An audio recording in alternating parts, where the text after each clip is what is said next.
ইরানের president Ebrahim Raisi না ফেরার দেশে চলে গিয়েছেন। আমরা যারা সোশ্যাল মিডিয়া ইউজ করি তারা অনেকেই দেখেছি সম্প্রতি হেলিকপ্টার দুর্ঘটনায় তিনি দুনিয়া থেকে বিদায় নিয়েছেন, দুনিয়ার সফর শেষ করেছেন। তবে এই বিষয়টি নিয়ে অনেকেই দেখছি সোশ্যাল মিডিয়াতে, অনেকে ফেসবুকে পোস্ট করছে, কেউ আলহামদুলিল্লাহ লিখছে, কেউ আবার ইন্না লিল্লাহি ওয়া ইন্না ইলাইহি রাজিউন বলছে। এই ক্ষেত্রে আমাদের করণীয় কি? অ্যাজ এ মুসলিম হিসেবে, একজন মুসলমান হিসেবে আমাদের করণীয় কি? আমরা এক্ষেত্রে কি করব? আমাদের করণীয়টা কি? বিশেষ করে আমাদেরকে অবশ্যই মাথায় রাখতে হবে, ঈমান হচ্ছে সর্বপ্রথম। অবশ্যই তিনি যে কাজগুলো করেছেন সেটা প্রশংসার দাবিদার। তিনি প্রশংসনীয় কিছু কাজ করেছেন।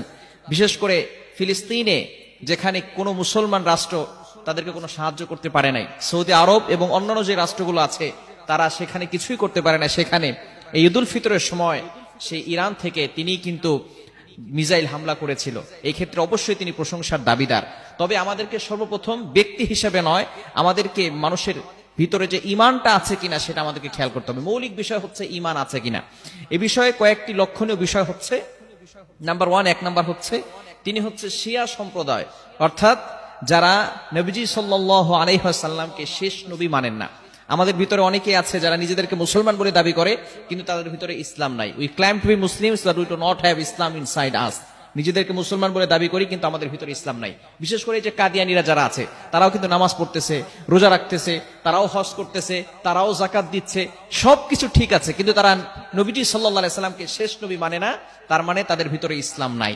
এজন্য অবশ্যই আমাদেরকেও দেখতে হবে মৌলিক বিষয়টাকে, আগে ঈমান ঠিক আছে কিনা সেটা তাকে দেখতে হবে।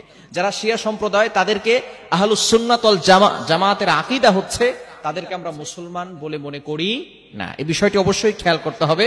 যারা আহলুস সুন্নাত ওয়াল জামাতের আকীদার ভিতরে যারা আছেন, তারা শিয়া সম্প্রদায় যারা আছে, তারা নবীজি সাল্লাল্লাহু আলাইহি সাল্লাম সম্পর্কে এবং আলী রাদিয়াল্লাহু তাআলা আনহু সম্পর্কে তাদের যে মন্তব্য, এই ধরনের কথার কারণে তাদের আকীদাগতভাবে তাদের ঈমান নষ্ট হয়ে যায়। এজন্য অবশ্যই মৌলিক বিষয়, ঈমান যদি কারো ঠিক না থাকে তার জন্য কিন্তু দোয়া করা যাবে না। হ্যাঁ, অবশ্যই তিনি ভালো কাজ করছেন, মুসলমানদেরকে হেল্প করছেন, মুসলমানদেরকে সাহায্য করছেন, এই ক্ষেত্রে অবশ্যই প্রশংসার দাবিদার। কিন্তু যদি ঈমান কারো না থাকে তাহলে কিন্তু তার জন্য দোয়া করা যাবে না।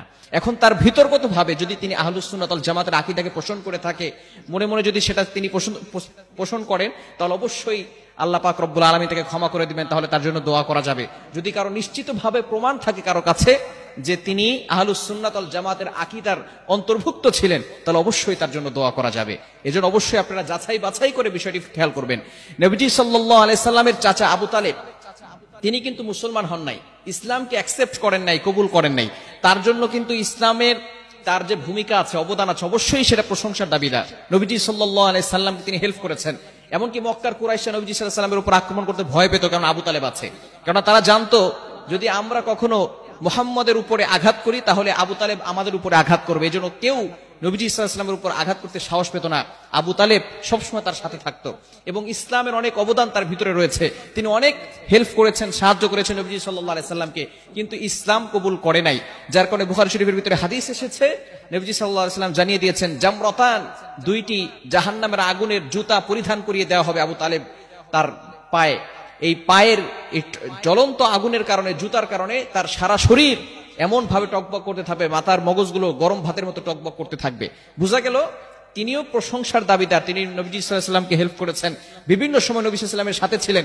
এমনকি শিয়াবে আবু তালেবের ভিতরে নবীজি সাল্লাল্লাহু আলাইহি সাল্লামের সাথেও কিন্তু আবু তালেব ছিল, সেখানেও তিনি তার সাথে ছিলেন, কিন্তু ইসলামকে অ্যাকসেপ্ট করেন নাই, কবুল করেন নাই। যার কারণে নবীজি সাল্লাল্লাহু আলাইহি সাল্লাম তার জন্য পরবর্তী সময় দোয়াও করতে পারেন নাই। এমনকি ইব্রাহিম আলাইহিস সালামের দিকে খেয়াল করেন, ইব্রাহিম আলাইহিস সালাম তার পিতা, তিনি কিন্তু ইসলাম কবুল করেন নাই। আল্লাহ পাক রব্বুল আলামিন এই ব্যাপারে বলে দিয়েছেন, তার পিতার ব্যাপারে তোমাদের জন্য কোনো আদর্শ নাই।